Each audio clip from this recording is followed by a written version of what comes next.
Bonjour, bienvenue à tous, bienvenue dans l'effet patrimoine, un sujet d'actualité et brûlant, c'est les crypto-monnaies. Il était une fois les cryptos.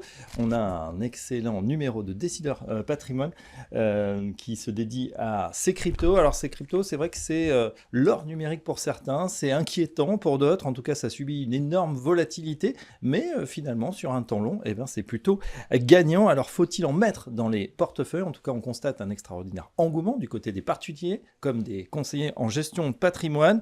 Faut-il céder aux sirènes des cryptos? C'est ce qu'on va voir dans un instant avec nos experts.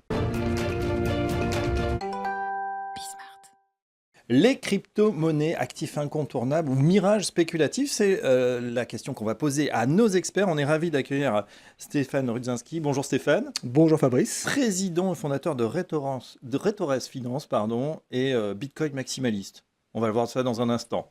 À vos côtés, Philippe Mousseau. Bonjour Philippe. Bonjour Fabrice. Vous êtes Managing Partner chez Bonjour Patrimoine. Et puis, on accueille également Édouard Béliard. Bonjour Édouard. Bonjour Fabrice. Vous êtes directeur de la distribution et partenariat chez Meria. Meria qui est une plateforme qui propose des solutions aux conseillers en gestion de patrimoine. Alors, si ce nom vous dit rien, peut-être vous connaissez le patron emblématique, Owen Simonin, dit Asher sur les réseaux, sur YouTube en particulier. Grand expert et depuis longtemps des bitcoins et des altcoins.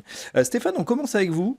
Je disais il y a un instant pour vous présenter que vous êtes tombé dans la marmite. En tout cas, vous êtes convaincu par ces nouveaux crypto-actifs. Racontez-nous. Écoutez, nous, on suit une thèse d'investissement qui est finalement assez simple. Quand on regarde finalement le pouvoir d'achat des grandes monnaies, on s'aperçoit que toutes les grandes monnaies, euros, dollars, même francs suisses, perdent du pouvoir d'achat année après année. Et pour différentes raisons, parce qu'on a des États qui sont très endettés, parce qu'on a des banques centrales qui émettent beaucoup de billets. Je vous rappelle que la croissance de la masse monétaire aux États-Unis en dollars, ça a progressé de 6 à 8% jusqu'en 2008. En 2008, on a une vraie accélération où ça augmente à près de 20% par an. Donc le nombre de dollars en circulation augmente. Et je fais souvent le parallèle avec ça. Avec $1 de 1930, vous achetiez 10 bouteilles de bière. Aujourd'hui, avec $1 de 2025, vous vous offrez même pas un café chez McDo. Donc toutes les grandes monnaies perdent du pouvoir d'achat. Et donc dans cet environnement-là, effectivement, Bitcoin, alors je ne vais pas parler de toutes les cryptos, mais Bitcoin constitue un actif anti-inflationniste, selon nous, par ses qualités intrinsèques. Je ne suis pas le seul à le dire, je répète ce que dit d'ailleurs Larry Fink, qui est le président de BlackRock, excusez-moi, et qui dit de Bitcoin que c'est un actif anti-inflationniste. Ouais. Alors qu'il disait, le même Larry Fink, il y a une dizaine d'années, c'est une monnaie pour mafieux. Exact. C'est vrai qu'à l'époque, il n'y avait pas beaucoup d'usage du Bitcoin, sauf peut-être effectivement des échanges peu recommandables. Et il a complètement tourné kazakh finalement, Larry Fink, et c'est devenu un avocat. Il faut dire qu'il y a un énorme succès sur les ETF Bitcoin en particulier. L'année dernière, je crois que l'ETF de BlackRock collecte 37,4 milliards d'euros. C'est le deuxième plus gros collecteur de fonds aux États-Unis. Et ce qui est hyper intéressant, si vous allez sur YouTube, vous retrouverez très certainement l'interview qu'il a fait pendant le forum de Davos, où il explique en fait, que lorsqu'il va discuter avec des gérants de fonds souverains, Norvège, Qatar, Arabie Saoudite, etc., ces gérants lui disent qu'ils vont investir 3 à 5% de leurs actifs dans des cryptos et notamment sur Bitcoin. Ouais. Et donc lui le dit très clairement, il voit potentiellement Bitcoin sur des valorisations de 500 000 à 700 000 $. 500 000 à 700 000 $, un Bitcoin, on est aux alentours des 100 000, elle est peu ou prou à 10 000 $ près aujourd'hui. Philippe Mousseau, je voyais deliner de la tête effectivement avec ces chiffres énormes, mais c'est vrai que si tout le monde se met à considérer le Bitcoin comme une monnaie de réserve, finalement, on peut atteindre des prix stratosphériques. Oui, alors c'est vrai que c'est un actif qui est quantifié dans le temps. On sait qu'il y aura un nombre limité de Bitcoin, 21 millions. Effectivement. On en a déjà perdu pas mal. Oui, il y en a à peu près 20 millions en circulation. On sait qu'à horizon 2100, 2120, il n'y aura plus de Bitcoin qui seront créés. Donc ça, clairement, par rapport à une classe d'actifs, c'est toujours intéressant parce que la valorisation d'un actif se fait toujours par l'offre et la demande. Voilà, ça, c'est valable pour tout type d'actifs. Et donc, c'est vrai qu'on a plutôt tendance à imaginer, entre guillemets, une valorisation qui va croître sous réserve que ça s'échange, qu'on Ouais. a envie de l'échanger en fait. Alors comment on Et explique justement, on parlait d'offres et demandes, que soudainement, voilà, ça perde, et c'est souvent arrivé dans le cas du Bitcoin par exemple, des 80-90%, c'est extrêmement dur de résister à cette volatilité, Edouard Belliard. Ouais, la volatilité, elle est extrême sur ce marché. Et justement, elle est très liée finalement aux différents effets d'annonce qu'on peut avoir, surtout actuellement, très liée à la macroéconomie, très liée à la géopolitique. Le marché crypto fait partie aussi des marchés les plus liquides aujourd'hui. Donc, il est facile de rentrer, il est facile d'en sortir. On trouve souvent une contrepartie en face, sauf sur les actifs qui sont sortis très récemment. Mais sur le Bitcoin, vous avez une liquidité qui est très très importante. Oui. Donc, on rentre, on sort. C'est aussi très corrélé au marché technologique américain aujourd'hui. Et on a vu la récente baisse qu'il y a pu y avoir sur ces marchés-là avec les différentes annonces de Trump et les problèmes de tarifs douaniers avec l'ensemble des grandes économies de ce monde. Mais ce qui est intéressant, c'est de voir aussi sa résilience. Parce que même si on a une volatilité à la baisse, on a une récupération quasi immédiate dans les jours qui viennent, enfin dans les jours qui suivent, pardon, et qui refont ce retard. Un peu comme les valeurs de la tech, d'ailleurs, ça suit à Tout peu à près le fait. même schéma, donc on peut avoir des grandes amplitudes, mais ça rattrape, ça va très vite, à la hausse comme à la baisse. Oui, à la hausse comme à la baisse. Alors c'est un peu plus, c'est pas exactement la même chose pour les altcoins qui suivent derrière. Généralement, ils sont tout aussi sensibles, mais surtout à la baisse. Donc on a une dominance vraiment de Bitcoin aujourd'hui sur le marché, qui représente à peu près 65 à 70% de la valorisation globale. Mais est-ce que c'est pas le fait, justement, comme disait Stéphane à l'instant, qu'on a des ETF sur Bitcoin, qui est le marché le plus profond, le plus liquide, et pas du tout sur les petits altcoins, c'est-à-dire les autres tokens? Il y en a sur l'Ether aujourd'hui, mais l'Ether qui inquiète aussi en ce moment de par différents aspects technologiques et aussi dans sa roadmap pour la suite. Bitcoin, lui, fédère parce qu'on y trouve vraiment une utilité. Il a été adoubé par les acteurs financiers, comme vous le disiez. Et donc, on a vraiment une véritable utilité. Mais après, si on regarde les précédents cycles, c'est exactement le même schéma. On a une dominance de Bitcoin jusqu'à ce qu'on appelle la alt season, parce qu'après, les investisseurs finalement vont chercher le rendement là où il est, parce qu'on sait que Bitcoin ne peut pas non plus Ouais. monter indéfiniment, même s'il y a une véritable utilité derrière, une véritable valeur. On pense que dans tous les cas, ça restera cyclique et que la tendance va aussi un peu s'inverser, même si Bitcoin va continuer de monter dans les années à venir, on en est convaincu.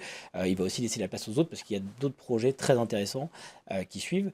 Projet très intéressant et projet aussi de temps en temps un petit peu farfelu. Oui. On pense évidemment au meme coin. Trump a lancé son altcoin qui a flambé lors de l'investiture, qui ensuite... voilà, c'est vrai que c'est un peu le Far West finalement, ces monnaies, Alors, en crypto. Stéphane. Je peux me permettre juste un mot sur la volatilité. Alors Bitcoin, c'est très volatile. Je crois que la volatilité de Bitcoin, c'est 100%. Ça bouge énormément. Ça bouge énormément parce que finalement, le jour où ça ne bougera plus, ça veut dire que c'est devenu un véritable étalon de valeur. Ce n'est Ouais. pas le cas encore, et c'est justement la thèse d'investissement. Donc le jour où vous n'avez plus de volatilité sur Bitcoin, c'est que Bitcoin vaut 1, 2 ou 3 millions de dollars. C'est la première chose. Ensuite, ce n'est pas parce qu'un actif est volatile, voire très volatile, qu'il ne faut pas en avoir dans son patrimoine.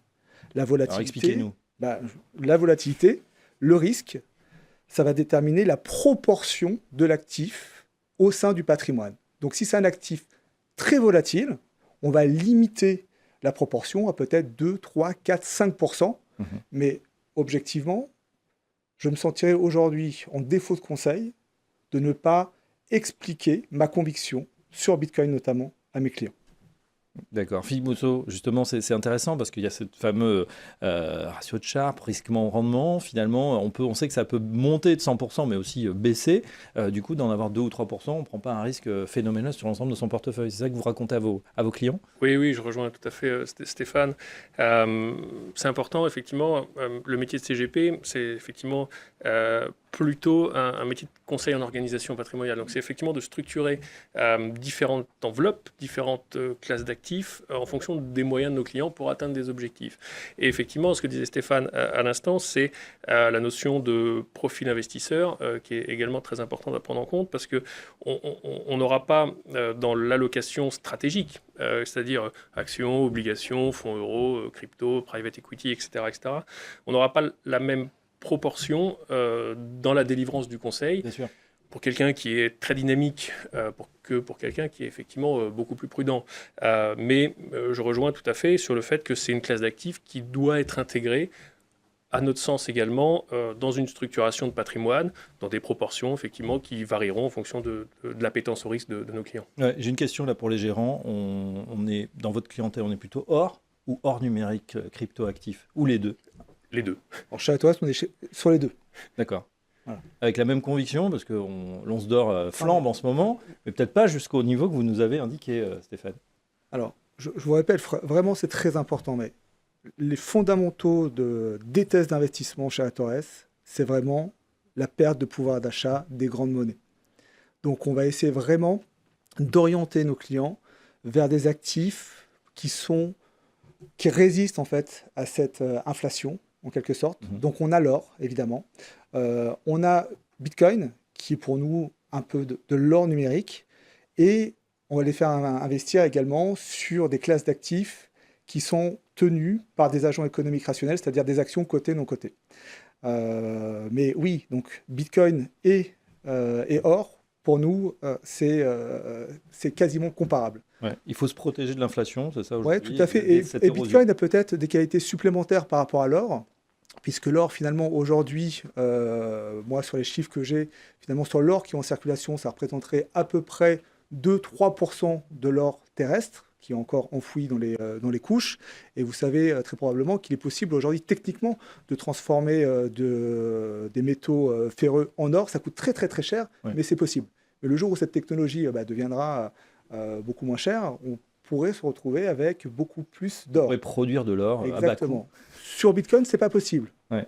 La 5e grande qualité de Bitcoin, c'est le fait qu'on a dit, ça sera limité à 21 millions d'unités. Et pour qu'il y ait un changement de ce paradigme, il faudrait que tous les nœuds soient d'accord à l'unanimité. Ce qui est Ce qui est quasiment impossible.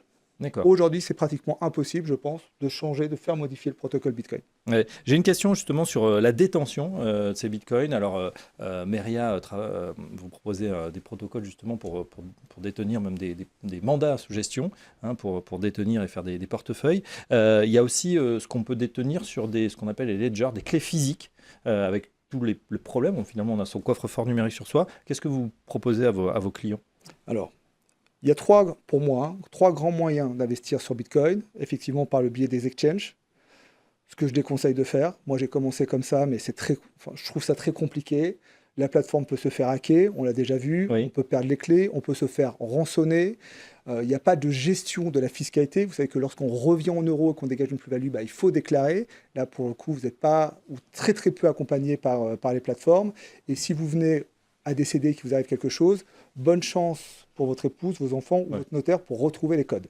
Donc on va déconseiller en fait cette modalité d'investissement.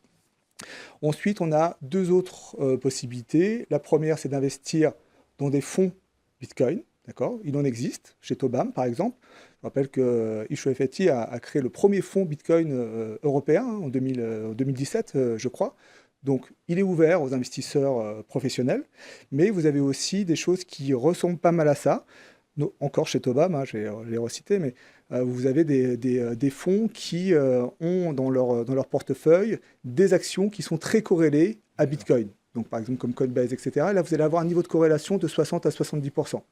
Ces fonds-là, vous allez pouvoir les mettre dans des contrats d'assurance vie, français, luxembourgeois, même des PER. Donc on a un Canada Dry de la crypto-activité. Oui, exactement, avec une très belle corrélation.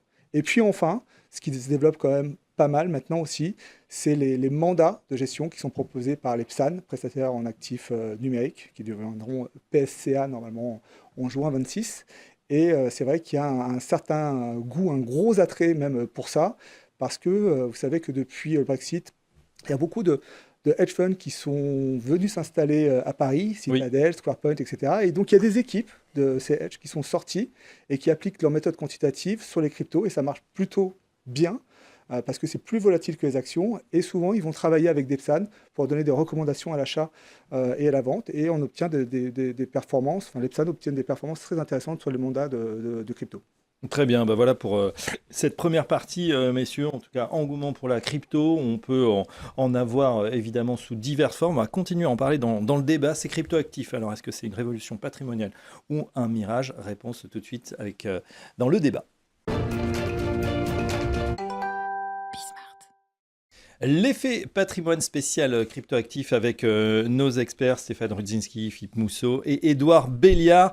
Messieurs, on se pose la question cryptoactif, est-ce que c'est une révolution patrimoniale ou un mirage? Alors, on a déjà eu des éléments de réponse avec des convictions très affirmées, justement, une arme anti-inflation à l'heure où effectivement les monnaies s'érodent de plus en plus, où on voit notre pouvoir d'achat grignoter. Peut-être que la solution est dans les cryptoactifs. On se posait la question comment en détenir à l'instant, puisque Stéphane Rudzinski, vous nous avez répondu, Philippe Mousseau, c'est vrai qu'on a aussi ce petit device, les clés qui permettent de trimballer finalement avec son coffre-fort numérique. Est-ce que c'est une solution que vous recommandez à vos clients, Philippe Mousseau?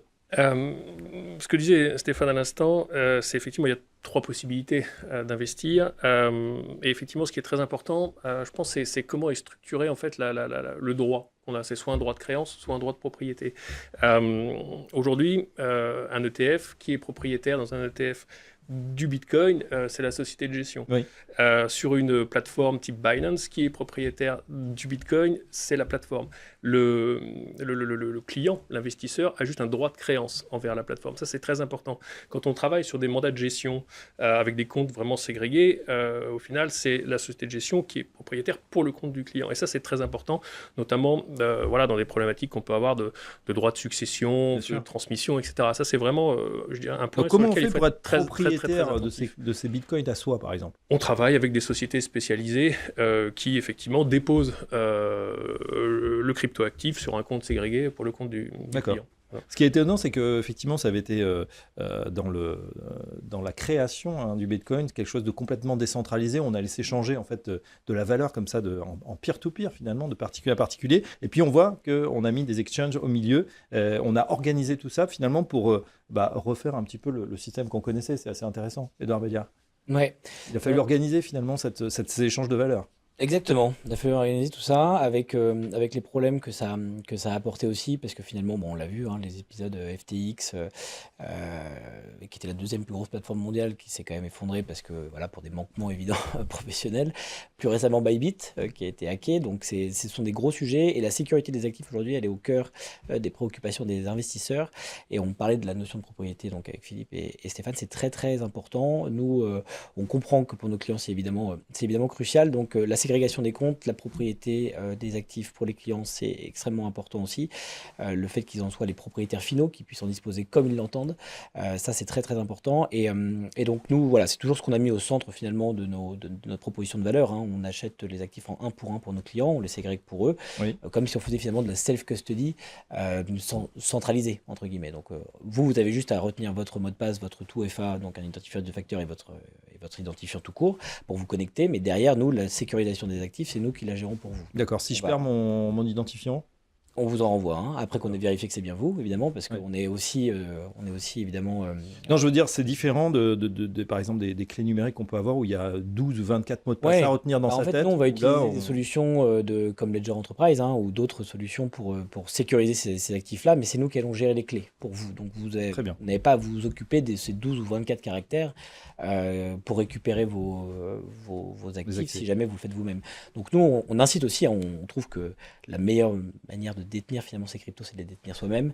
Mais si on n'a pas la capacité, si on n'a pas les connaissances techniques pour pouvoir le faire, il vaut mieux ne pas le faire, effectivement. Et passer, faire sa petite étude et puis travailler avec un acteur. Une question que vous devez avoir souvent, c'est au niveau de la fiscalité. Comment est-ce que c'est traité, Stéphane Rudzinski?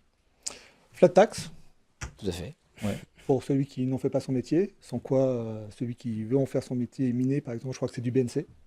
Ouais. Bénéfices non commerciaux. Exactement. Ouais, c'est ça. Bon, après, c'est quand même une part minoritaire aujourd'hui qui va miner. En revanche, c'est vrai que si on reste finalement sur des actifs crypto, qu'on passe du Bitcoin à l'Ether ou à d'autres altcoins, à ce moment-là, dès lors qu'on constate une plus-value, qu'on revient dans sa monnaie domestique, il faut déclarer. Il faut déclarer. Ouais. Ok. Donc l'année suivante, les transactions. Exactement. Et puis il ne faut pas obliger de déclarer le compte à l'étranger également. Ouais, ça c'est important. Très souvent, il est à l'étranger. Il est à l'étranger sur différentes plateformes. Ouais. Ok, donc ça aussi très important.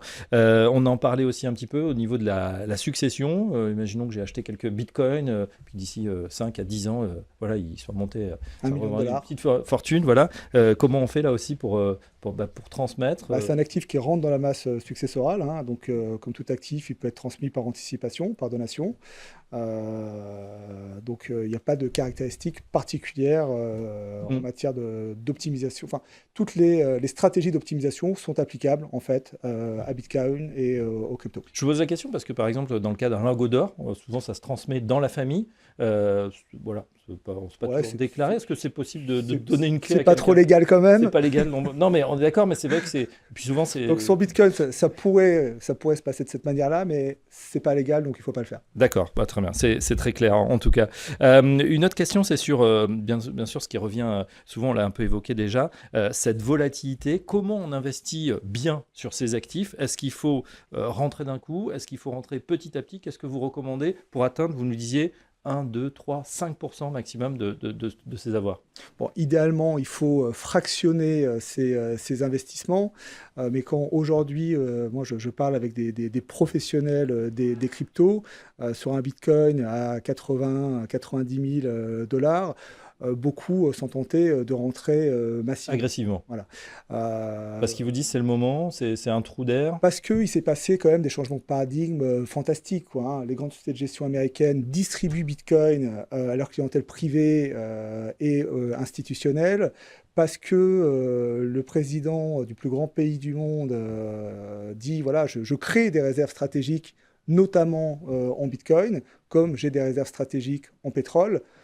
Enfin, tout a été transformé. Il faut vraiment s'en rendre compte. Donc là, c'est lancé. Pour l'arrêter, ça va être très, très, très compliqué. Le seul moyen d'arrêter les bitcoins, c'est que les banques centrales changent de paradigme et deviennent très orthodoxes. C'est-à-dire qu'elles ne créent plus de monnaie. Oui, ça, on y croit quand même moyennement. On y croit très, très peu. Ouais. Donc pour nous, le système, en fait, va perdurer. On va rester sur des États qui vont être très endettés, parce qu'il est quasiment impossible aujourd'hui, sur certaines zones, de limiter les dépenses. La deuxième option, ça serait d'augmenter leurs recettes fiscales, mais sur certains pays, c'est quasiment impossible.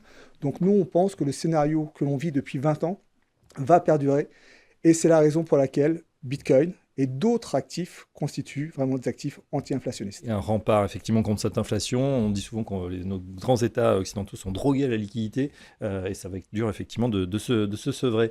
Philippe Mousseau, même question justement sur ce que vous recommandez à vos clients, comment on investit. Donc là, c'est le moment, Stéphane a l'air de dire non, il faut y aller en bloc parce qu'on est sur un super discount en ce moment, surtout si on regarde dans quelques années. Et c'est vrai que rétrospectivement, on peut se dire, il y a encore 1 an et demi, on était autour de 15-20 000 euros, on a atteint les 100 000. Il y a toujours ces fluctuations. Ça fait peur en même temps, cette volatilité au client final, de se dire, tiens, j'ai investi à 100, j'ai 50 le lendemain sur mon portefeuille, ou inversement. Bien sûr, c'est sûr que quand on est, très, très, extrêmement convaincu, forcément, on serait tenté de rentrer cash sur la solution. Après, voilà, sur une vision un peu plus macro de la stratégie et sans forcément une conviction ferme sur le sujet, l'investissement dans des cryptoactifs, Bitcoin notamment, se rapproche très significativement des stratégies d'investissement classiques. Soit on rentre cash parce qu'il y a un point d'entrée et on est convaincu, soit effectivement on déploie la stratégie d'investissement en lissant en fait l'achat. Donc soit on le fait effectivement en versement programmé ou ce qu'on aime appeler maintenant le DCA, Dollar Cost Average, ou alors comme on peut le trouver sur d'autres solutions type contrat assurance vie, on fait de l'investissement progressif, c'est-à-dire qu'on met les fonds par exemple sur un fonds euro qu'on va déployer sur une stratégie de gestion dans le temps. Voilà, tout ça pour lisser le prix d'achat et donc au final on définit le target, les 4-5% de la masse qu'on veut affecter dans le patrimoine, l'objectif, un timing, à quel horizon, et on déploie la stratégie d'investissement comme ça. Le gros avantage, c'est que on va quand même limiter la volatilité intrinsèquement. C'est sûr que quand on investit cash du jour au lendemain, on parlait tout à l'heure de l'or fait rarement -3 en une journée. Le Bitcoin, tous les jours, entre guillemets, il fait -3 en une journée, ou +3 ou +30, peu importe. Et donc, effectivement, quand on déploie une stratégie d'investissement, c'est, je dirais, l'actif parfait pour lisser la stratégie dans le temps et pondérer le prix d'achat. Alors, il y a une autre stratégie, Édouard Béliard, chez Meria, on peut utiliser qui est classiquement utilisé, c'est-à-dire le mandat de gestion avec, et c'est étonnant, prudent, équilibré, dynamique. C'est ce que vous proposez aujourd'hui? Tout à fait. C'est ce qu'on propose pour que ça parle au plus grand monde, encore une fois. Après, on va utiliser ces stratégies financières aussi hein, dans nos mandats. On va utiliser le DCA parce que on va évidemment pas faire rentrer nos clients en une seule et même fois parce qu'on l'a vu, hein, la volatilité est quand même extrême. On l'a répété. On pense que Bitcoin ne pourra jamais redescendre plus bas que 70 ou 60 000 $. Les récents événements nous ont montré que c'était quand même très volatile et qu'il fallait être prudent là-dessus, enfin prudent entre guillemets, mais voilà, l'idée, nous, ce qu'on va appliquer chez Myriam dans notre gestion sous mandat, c'est d'avoir une gestion de conviction surtout, donc avant tout focaliser sur les actifs, sur les fondamentaux, et en fonction de ça, on va pondérer notre investissement en fonction des différents profils de risque. Donc un profil prudent va servir à maîtriser la volatilité, entre autres justement, en investissant majoritairement sur des grandes capitalisations, en faisant intervenir des poches de cash aussi via des stablecoins, donc des cryptos adossés à des monnaies en cours légal. Et puis profil équilibré et dynamique, on va davantage investir sur les autres cryptos du marché. Un profil équilibré va aller chercher de l'investissement sur un top 100, top 150 market cap, et puis un profil dynamique, on va vraiment aller chercher les valeurs de croissance, les petites valeurs qui sont en création, mais qui ont beaucoup de mal à se lancer dans ce contexte actuel, qui est dominé par Bitcoin, encore une fois, et donc très peu de liquidité sur les autres altcoins.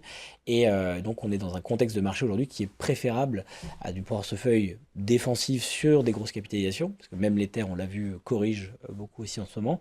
Donc voilà, les projecteurs sont focalisés sur Bitcoin aujourd'hui. Il y a une dominance de marché. The winner takes it all, comme on dit. Hein. Exactement. Voilà, pour l'instant, c'est bien. Stéphane Riziki. Oui, juste un dernier argument pour tenter de vous faire basculer. Hein. Est-ce que vous savez combien il y a de millionnaires dans le monde? Quelques centaines de millions. 100 millions. 100 millions. Combien il y aura de Bitcoin? 21. 21. Ça veut dire qu'il y aura, si tous les millionnaires veulent du Bitcoin, il y aura 0,2 Bitcoin par millionnaire. Ça veut donc dire que tout va se jouer sur le prix. Donc on est sur un actif qui, à mon avis, va forcément prendre de la valeur. Voilà, si tout le monde veut son Picasso, finalement, pour l'afficher dans son salon, tout à fait. Et ceux qui peuvent se permettre, ça peut être sympa. Exactement. Plus tous ceux qui en ont déjà, hein, et qui ne veulent pas les vendre. Et qui ne veulent pas le vendre et qui resteront jusqu'à la fin. Bah voilà, c'était très passionnant, ces crypto-actifs. On voit qu'ils déchaînent les passions. Il y en a qui sont très très pour, qui sont fervents défenseurs, d'autres qui sont un petit peu plus sceptiques. Et puis, comme beaucoup, peut-être c'est votre cas, vous qui êtes conseiller en gestion de patrimoine, ceux qui ne veulent pas rater le train et qui conseillent à leurs clients. On vous renvoie en tout cas à Décideur Patrimoine de ce mois-ci qui raconte, il était une fois les cryptos, avec des grands gérants qui parlent effectivement de cet effet crypto et ce que ça pourrait devenir. En tout cas, un grand merci à nos invités, Édouard Béliard de Meria, Philippe Mousseau, Bonjour Patrimoine, et Stéphane Rutinski de Retoras Finance nous avoir accompagnés pour cette émission. Quant à nous, on se retrouve très prochainement pour un nouveau numéro de l'effet patrimoine.